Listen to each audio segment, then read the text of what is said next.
Hi aspirants, ఈరోజు topic వచ్చేసి previous papers అనాలిసిస్లో భాగంగా 16th జూన్లో జరిగిన పేపర్ అనేది అనాలిసిస్ చేస్తున్నాము. సో అందులో ఇది పార్ట్ 3 వీడియో అండి. ఈ వీడియోతో మొత్తం 16th జూన్లో వచ్చిన పేపర్ అనేది మ్యాథ్స్ బిట్స్ అనేవి అన్ని కంప్లీట్ అయిపోతాయి. సో చాలా టైం ఉంది నెక్స్ట్ కి, కాబట్టి ఒక్కో పేపర్ ఇప్పటి నుండే కంప్లీట్ చేసుకుంటూ వెళ్దాము. ఎందుకంటే మళ్ళీ అప్పటికి షార్ప్గా ర్యాపిడ్ రివిజన్ క్లాస్ అనేవి పెడతాను. అందుకే ఇప్పటి నుండి వీడియోస్ అనేవి కంటిన్యూ చేస్తున్నాను. కొంచెం అండర్స్టాండ్ చేసుకుంటారని అనుకుంటున్నాను. ఎందుకంటే లాస్ట్ టైం టెట్కి కూడా ఏమైందంటే ర్యాపిడ్ రివిజన్ నేను పెట్టలేదు ఒక్క వీడియో కూడా. ర్యాపిడ్ రివిజన్ పెట్టాలి అంటే ఈ ప్రీవియస్ పేపర్స్ అనేవి తొందరగా కంప్లీట్ చేసుకుంటే అవి పెట్టడానికి ఛాయిస్ ఉంటుంది. కాబట్టి ఇప్పటి నుండే స్టార్ట్ చేశాను. సో వీడియోలోకి వెళ్ళే ముందు తప్పకుండా మీ తరపున ఒక లైక్ ఇవ్వండి అండ్ కుదిరితే హై పాయింట్స్ కూడా ఇవ్వడానికి ట్రై చేయండి. ఓకే, మీరు చేసే ఒక్క లైక్ వల్ల మన వీడియో అనేది ఇంకొంతమంది ఆస్పిరెంట్స్కి రీచ్ అవుతుంది. అదొకటే నేను ఆశించేది మీ నుండి. సో ఇందులో నెక్స్ట్ బిట్ చూస్తే, ఒక సమద్విబాహు త్రిభుజంలో అసమాన కోణం సమాన కోణాల మొత్తం 2 రెట్లు అయితే ప్రతి సమాన కోణం ఎంత?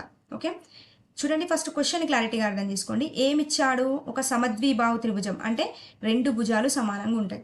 ఓకే, అసమాన కోణం సమాన కోణాల మొత్తానికి 2 రెట్లు అంట. ఓకే, అసమాన కోణం అంటే ఇదే కదా అసమానంగా ఉండే కోణం. ఈ కోణం అనేది సమాన కోణాల మొత్తానికి 2 రెట్లు అంట. ఓకే, సో ఇవి ఎంతెంతో మనకి ఇవ్వలేదు నెంబర్ కాబట్టి ఇది ఎక్స్ అనుకుందాము, ఇది కూడా ఎక్స్ అనుకుందాం. ఓకే, సో సమాన కోణాలు ఎక్స్ అవుతే ఈ అసమాన కోణం అనేది ఈ సమాన కోణాల మొత్తానికి 2 రెట్లు అంట. సో ఇప్పుడు సమాన కోణాలు ఏమిచ్చాడు? ఎక్స్ ప్లస్ ఎక్స్ ఇచ్చాడు. సో ఈ రెండింటి మొత్తానికే కదా. సో ఈ రెండింటికి మొత్తానికి అంటే ఎక్స్ ఏమవుతుంది? 2x అవుతుంది. ఓకే, ఈ 2xకి 2 రెట్లు అంట. మళ్ళీ 2xకి 2 రెట్లు. సో 2xకి 2 రెట్లు అంటే 2x ఇంటూ 2a కదా. సో 2x ఇంటూ 2 అంటే ఎంత? 4x అవుతుంది. సో ఇది మనకు అసమాన కోణం 4x అవుతుంది. ఓకే, ఇది మనం కాన్సెప్ట్ అర్థం చేసుకోవాల్సింది ఫస్ట్. ఇది అర్థమవుతే మనకి ఈజీగా బిట్ అనేది చేయొచ్చండి. ఏం లేదు, సమద్విబాహు త్రిభుజంలో 2 భుజాలు కంపల్సరీగా సమానంగా ఉంటాయి. ఓకే, సో వాల్యూ ఎంత ఇచ్చాడో తెలియదు కాబట్టి రెండింటిని ఎక్స్ అనుకుందాం. ఓకే, అసమాన కోణం అంటే ఇదే కదా. ఈ కోణం అంట సమాన కోణాల మొత్తానికి సమాన కోణాలు ఇచ్చాడు ఎక్స్. వీటి మొత్తం ఎంత? 2x. ఓకే, వీటికి 2 రెట్లు 2x ఇంటూ 2a కదా. 2 రెట్లు అంటే చేస్తే 4x అవుతుంది.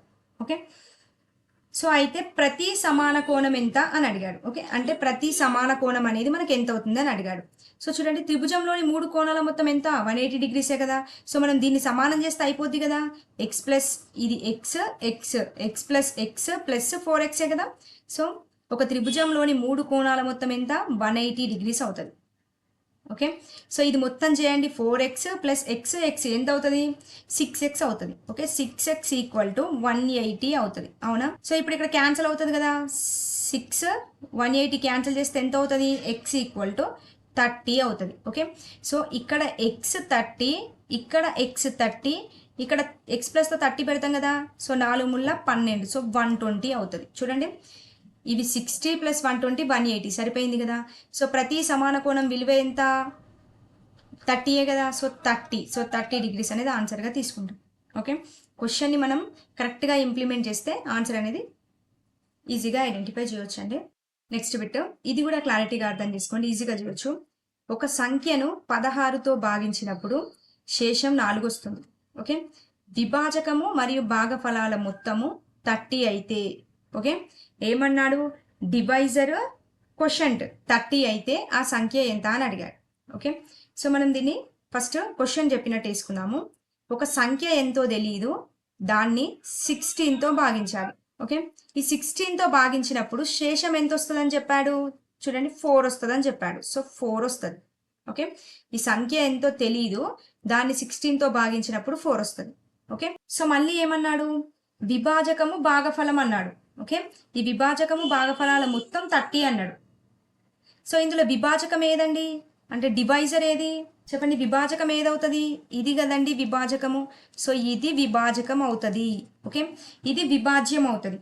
ఇది విభాజ్యం అవుతుంది, ఇది విభాజకం అవుతుంది. ఓకే, సో ఈ విభాజకము అండ్ ఇక్కడ ఉండే భాగఫలము ఈ రెండింటి మొత్తం ఎంత అన్నాడు? విభాజకము 16 ఇచ్చాడు, ప్లస్ భాగఫలం ఎంతనో ఇవ్వలేదు, వాటి మొత్తం వచ్చేసి 30 అన్నాడు. అర్థమైందా క్వశ్చన్ నేను చెప్పేది? సో ఇక్కడ వాడే ఇచ్చాడు, విభాజకము భాగఫలాల మొత్తం ఇచ్చాడు. సో విభాజకం ఎంత మనకి 16 కదా, సో 16 ప్లస్ భాగఫలం ఎంతో తెలియదు, సో భాగఫలము ఎంత 30 అన్నాడు.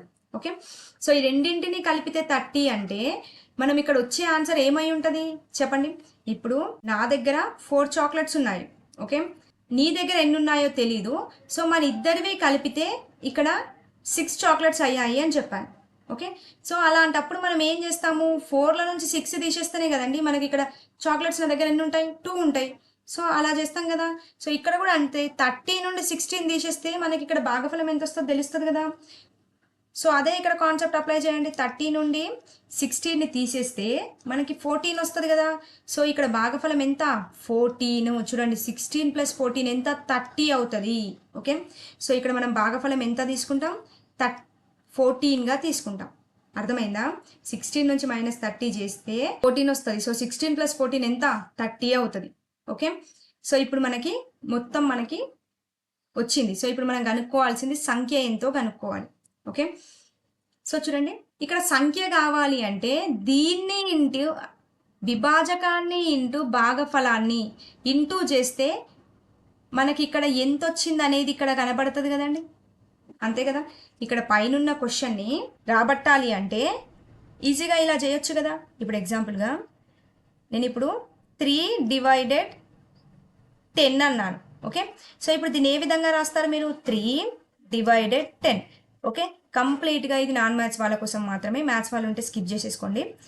సో దీన్ని ఏ విధంగా చేస్తాం, 3×3=9 అని రాస్తాం, అంతే కదా. సో మనకి శేషం ఎంత మిగిలింది, 1 మిగిలింది. కాబట్టి ఇప్పుడు ఇక్కడ 9 ఎలా వచ్చింది, 9 ఎలా వచ్చిందంటే ఈ 3×3ని చేస్తేనే కదండి, విభాజకం ఇంటూ భాగఫలం చేస్తేనే కదా మనకు 9 వచ్చింది. సో 3×3 చేస్తే 9 వచ్చింది.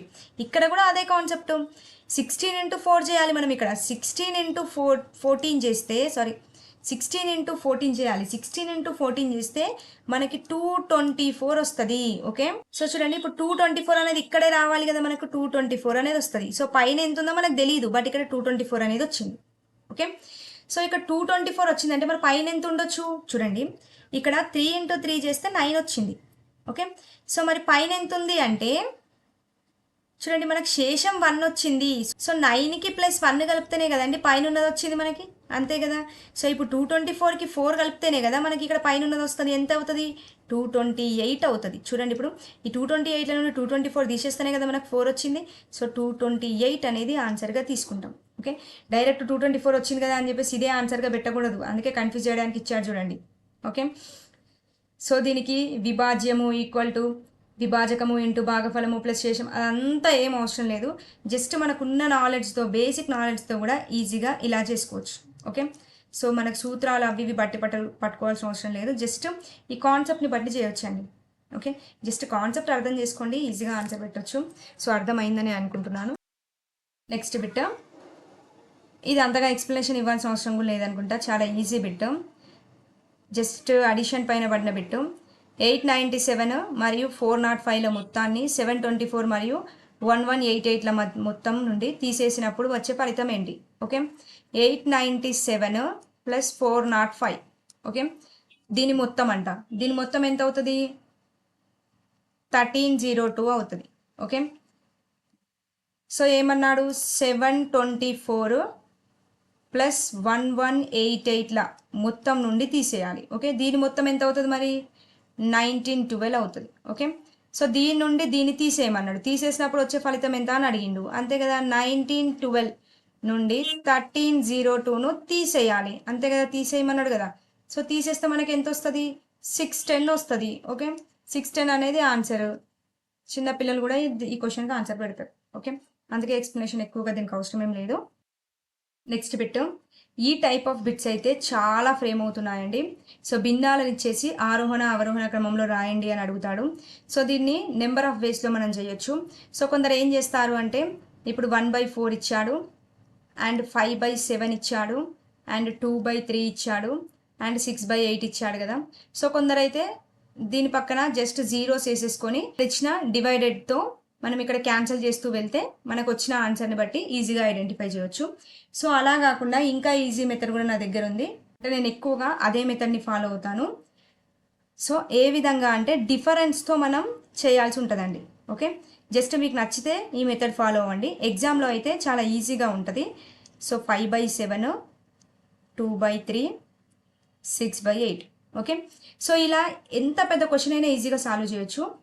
చూడండి, ఇలా ఇచ్చినప్పుడు ఏం చేయండి అంటే ఇప్పుడు 1/4 ఉంది కదా, 1కి 4కి డిఫరెన్స్ తీసుకోండి. ఓకే, 1కి 4కి డిఫరెన్స్ ఎంత? 3. ఓకే, ఇక్కడ 5కి 7కి డిఫరెన్స్ ఎంత? 2. సో ఇక్కడ 2కి 3కి డిఫరెన్స్ ఎంత? 1. సో ఇక్కడ 6కి 8కి డిఫరెన్స్ ఎంత? 2. ఓకే, సో ఇప్పుడు మనం ఏం చేయాలి అంటే ఇప్పుడు మనకు వచ్చిన డిఫరెన్స్ ఉంది కదా, సో ఆ డిఫరెన్స్కి కాసా కట్టాలండి. ఓకే, సో ఇక్కడ డిఫరెన్స్ ఎంత వచ్చింది? 3. ఇక్కడ ఎంత వచ్చింది? 2.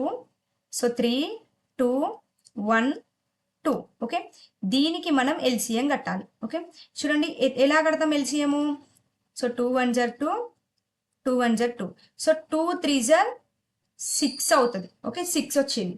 సో ఇప్పుడు ఏం చేయాలి అంటే చూడండి, ఇప్పుడు మనకి 6 వచ్చింది కదా, సో 6 వేసుకోండి.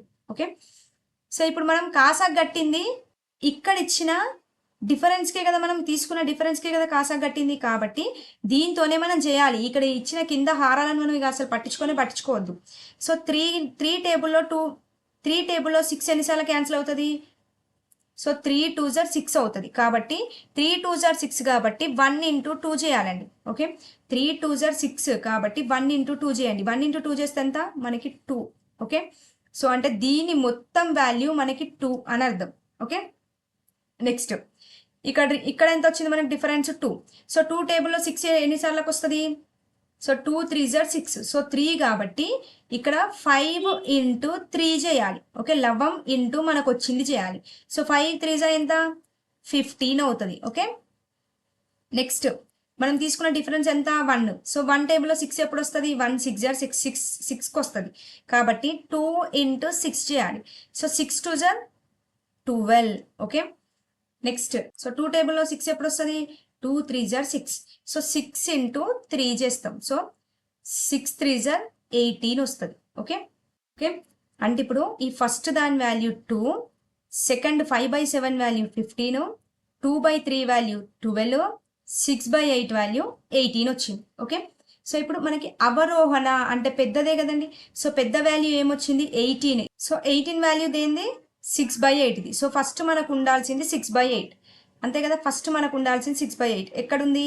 ఫస్ట్ ఆప్షన్లో ఉంది, థర్డ్ ఆప్షన్లో ఉంది. సో సెకండ్ 4th వెళ్ళిపోతుంది. ఓకే, నెక్స్ట్ ఇందులో హైయెస్ట్ నెంబర్ ఏంటి? 15 కదా.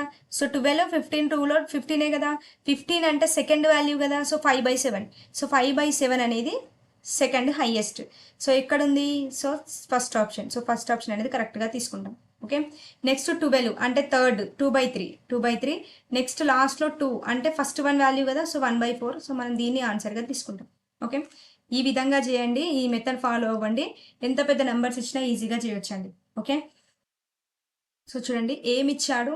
20 నుండి 29 వరకు ఉన్న సహజ సంఖ్యల మొత్తం. అంటే ఫస్ట్ 20 నుండి 29 వరకు ఎన్ని సహజ సంఖ్యలు ఉంటాయి ఫస్ట్ తెలుసుకోండి. ఓకే, సో ఇలా వరకు అని ఇచ్చినప్పుడు ఏ విధంగా ఐడెంటిఫై చేస్తామండి?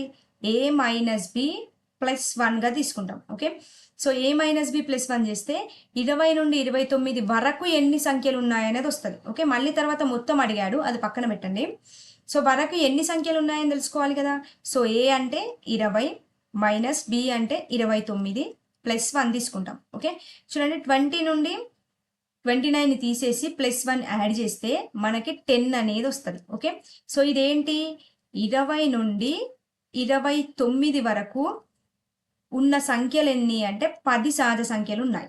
ఓకే, సో ఇప్పుడు ఏమడిగాడు? ఈ 10 సహజ సంఖ్యల మొత్తం ఎంత అని అడిగాడు. అర్థమైందా? ఈ 10 సహజ సంఖ్యల మొత్తం ఎంత అని అడిగాడు.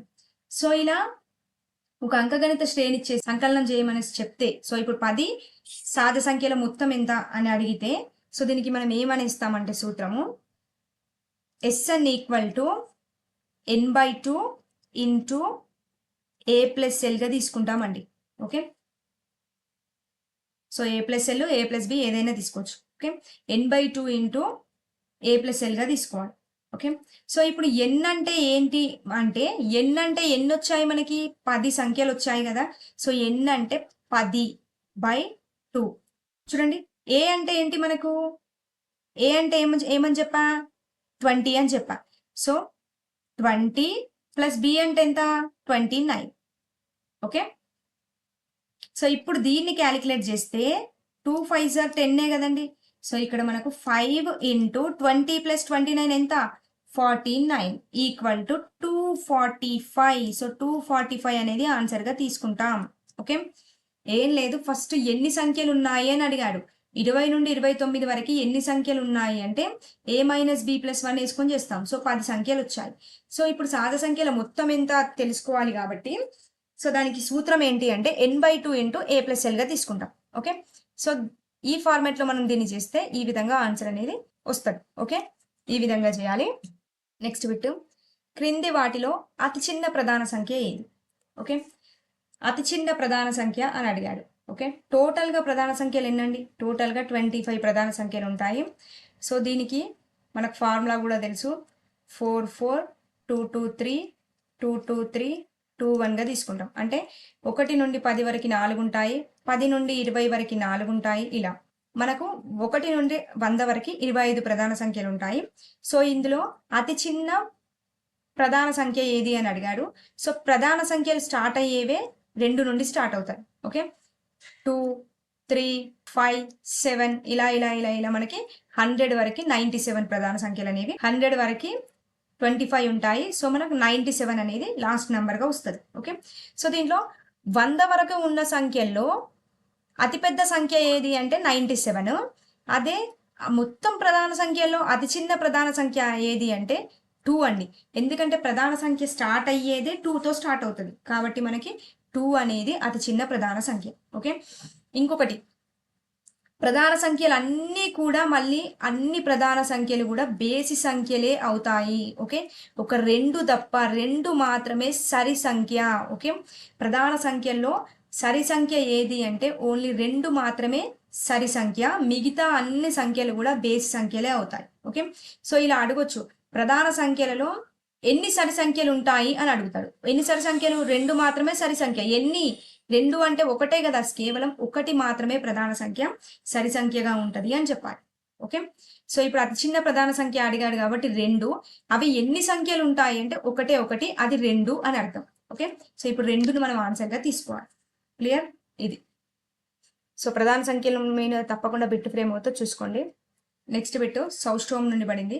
సౌస్టోమ్ అంటే ఏంటంటే ఏదైనా ఒక పటాన్ని కావచ్చు, ఏ షేప్ అయినా తీసుకోండి, దాన్ని 2 సమాన భాగాలుగా చేయాలి. అలా 2 సమాన భాగాలుగా చేసినప్పుడు ఆ 2 కూడా ఈక్వల్గా వస్తే దాన్ని సౌస్టోమ్ అంటారు.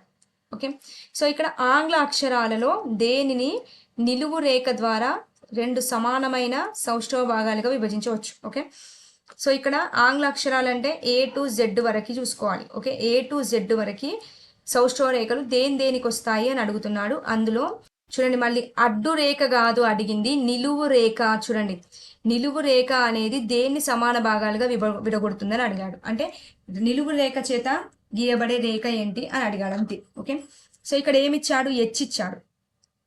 ఫస్ట్ H అనేది ఏ విధమైన సౌష్ఠవాన్ని కలిగి ఉంటుందండి చెప్పండి? H యొక్క సౌష్ఠవం అనేది ఇలా అడ్డంగా గీయొచ్చు, ఇలా నిలువుగా కూడా గీయొచ్చు. ఓకే, సో దీంట్లో నిలువ అనేది వస్తుంది కదా, హెచ్లో నిలువ అనేది వస్తుంది. కొంచెం దీన్ని హోల్డ్ చేయండి. నెక్స్ట్ K చూడండి, కేకి నిలువ వస్తుందా? రాదండి. కేకి ఓన్లీ అడ్డం మాత్రమే వస్తుంది, నిలువు రాదు. సో అడ్డం దాంతో మనకు పని లేదు కదా, తీసేస్తాం. నెక్స్ట్ ఈ ఇచ్చాడు. ఈ చూడండి, ఈకి అడ్డం మాత్రమే వస్తుంది, నిలువు రాదు. సో దీంతో కూడా మనకి పని లేదు. నెక్స్ట్ ఆర్ చూడండి, ఆర్కి అసలు సౌష్ఠవ రేఖ వస్తుందా చెప్పండి? రాదు కదా. ఎందుకంటే ఇలా సమాన భాగాలుగా విడగొడితే మనకి ఈ ఆర్ షేప్ అనేది మళ్ళీ ఇక్కడ కూడా సేమ్గా రావాలి. ఇప్పుడు చూడండి, ఈని విడగొట్టావును, విడగొట్టినప్పుడు ఇది కలిపితే 2 ఈక్వల్గా కలుస్తాయి. సో ఇలా కలుస్తుంది, ఆరు కలవదు. సో తీసేస్తాం. సో ఇందులో నిలువు రేఖ వచ్చింది ఓన్లీ హెచ్కు మాత్రమే వస్తుంది. చూడండి, హెచ్కు మాత్రమే అడ్డు వస్తుంది, నిలువు వస్తుంది. సో హెచ్ అనేది ఆన్సర్గా తీసుకుంటాం. ఓకే, చూడండి, A to Z వరకు ఉన్న సౌష్ఠవ రేఖలు అన్నీ కూడా చూసుకోవాలి. నేను సౌష్ఠవ రేఖ అనే టాపిక్ మీద ఒక వీడియో చేస్తాను, అందులో క్లారిటీగా చెప్తాను.